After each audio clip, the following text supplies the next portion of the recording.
चौथा सबक ये कि अगर लोगों को बांटकर शासन किया जाए तो नेताओं का भला होता है, लेकिन अगर लोगों को जोड़कर राज किया जाए तो उससे पूरे देश का और जनता का भला होता है।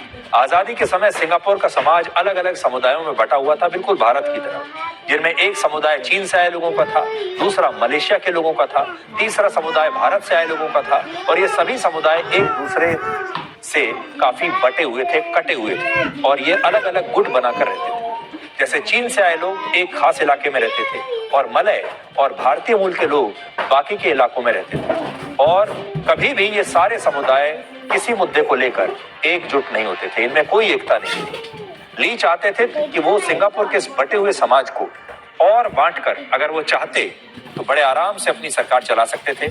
अगर वो इनका और बंटवारा करते, इन्हें एक दूसरे के खिलाफ भड़काते, इन्हें अलग अलग जातियों की तरह बांटकर इन्हें एक दूसरे के सामने खड़ा कर देते, लेकिन उन्होंने ऐसा नहीं किया। उन्होंने अलग अलग समुदायों को सांस्कृतिक रूप से और स्कूलों में एक दूसरे के साथ जोड़ने की कोशिश की, जिससे सिंगापुर का बटा हुआ समाज एकजुट हो गया। और इसकी शुरुआत उन्होंने उनके बचपन से की, स्कूलों से की, और आज सिंगापुर में लगभग सभी धर्मों को मानने वाले लोग रहते हैं। इसके बावजूद वहां का समाज विभाजित न होकर जुड़ा हुआ है, और ये चीज भारत के नेता भी सिंगापुर से सीख सकते हैं। पांचवा सबक ये, आजादी का अर्थ सिर्फ सीमाओं के आजाद होने से नहीं होता, बल्कि अगर कोई देश भ्रष्टाचार से आजाद नहीं है, असमानता से आजाद नहीं है, गरीबी से आजाद नहीं है, भेदभाव से आजाद नहीं है, नशे से आजाद नहीं है, और अगर किसी देश के नागरिक अनुशासित नहीं है, तो वो देश कभी अपनी किस्मत को बदल नहीं सकता।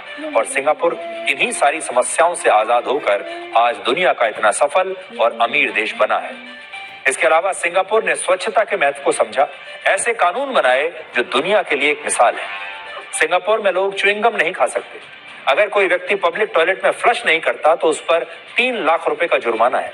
जुर्माना न देने पर जेल की सजा है, और सड़क पर थूकने पर और कचरा फैलाने पर भी वहां गिरफ्तार किया जा सकता है। और सिंगापुर में आप कबूतर और दूसरे पक्षियों को दाना नहीं डाल सकते, किसी दूसरे व्यक्ति के वाईफाई से अपने इंटरनेट को कनेक्ट नहीं कर सकते।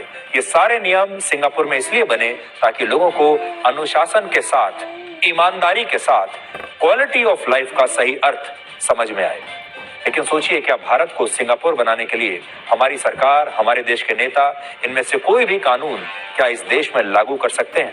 क्या हमारे देश के लोग ऐसे नियमों का अनुशासन से पालन कर सकते हैं?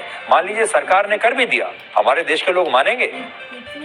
कड़वा सच ये है, हमारे देश में लोग च्युइंगम को खाकर ट्रेन और बस की सीटों के नीचे चिपका कर चले जाते हैं। पब्लिक टॉयलेट में लगे नल और टोटी को कई बार चुरा कर ले जाते हैं। भारतीय रेल में जो सामान लगा होता है उसे चुरा कर ले जाते हैं। और अब तो राजधानी दिल्ली में सरकारी शौचालय की बिजली चुराकर ई रिक्शाओं की चार्जिंग हो रही है। तो भारत में कितनी बेईमानी है निचले स्तर पर, वो आप देख लीजिए। एक और उदाहरण, आज कतर एयरवेज के बाद सिंगापुर एयरलाइंस दुनिया की दूसरी सबसे अच्छी एयरलाइंस मानी जाती है। सिंगापुर एयरलाइंस दुनिया की बेहतरीन एयरलाइंस में से एक है। वर्ष 1972 में जब इस एयरलाइंस की शुरुआत हुई, तब सिंगापुर एक थर्ड वर्ल्ड कंट्री था, गरीब देश था। उस समय किसी ने कल्पना नहीं की थी कि एक दिन इस तरह का एक गरीब देश, एक थर्ड वर्ल्ड कंट्री, तीसरी दुनिया का देश, दुनिया की सर्वश्रेष्ठ एयरलाइन लॉन्च कर पाएगा। लेकिन सिंगापुर ने इस नामुमकिन से दिखने वाले काम को कर दिखाया, और इसलिए आज भारत सिंगापुर से बहुत कुछ सीख सकता है। आज आप भारत के एयर इंडिया को देख लीजिए। एयर इंडिया को लेकर आपको सिर्फ समस्याएं ही समस्याएं सुनने को मिलती हैं। एयर इंडिया की सर्विसेज कितनी खराब है अब हम कह नहीं सकते, अब तो टाटा ने उसे खरीद लिया है। लेकिन जब तक एयर इंडिया सरकार के पास थी, एयर इंडिया का क्या हाल था आप सब जानते हैं। लेकिन एयर इंडिया और सिंगापुर एयरलाइंस में जरा आप तुलना करके देखिए, और सिंगापुर ने इतना गरीब देश होते हुए भी कैसे दुनिया को ये बताया कि अगर वो चाहें तो दुनिया का बेस्ट प्रोडक्ट लॉन्च कर सकते हैं। और सिंगापुर एयरलाइंस में उन्होंने इनोवेशन किया और लोगों को बताया कि कैसे एयरलाइंस को चलाया जाता है। सिंगापुर से पहले प्रधानमंत्री मोदी आज जो है वो ब्रुनई के दौरे पर भी थे। तो पहले वो ब्रुनई गए, फिर सिंगापुर गए, और ये पिछले 78 वर्षों में भारत के किसी भी प्रधानमंत्री का पहला द्विपक्षीय दौरा है ब्रुनई का। ब्रुनई में पिछले 600 वर्षों से राजशाही परिवार का शासन है, और इस समय सुल्तान हसनल इस देश के राजा भी हैं और वही प्रधानमंत्री भी हैं। और कल उन्होंने अपने शानदार शाही महल में प्रधानमंत्री मोदी के लिए डिनर का आयोजन किया था। और जिस समय डिनर टेबल पर बैठे सुल्तान और उनके परिवार के लोग कुरान की आयत पढ़कर दुआ मांग रहे थे, प्रार्थना कर रहे थे, तब प्रधानमंत्री मोदी ने कुछ इस तरह से अपने हाथ जोड़कर प्रार्थना की। और आज इन तस्वीरों की पूरी दुनिया में चर्चा हो रही है। जरा देखिए।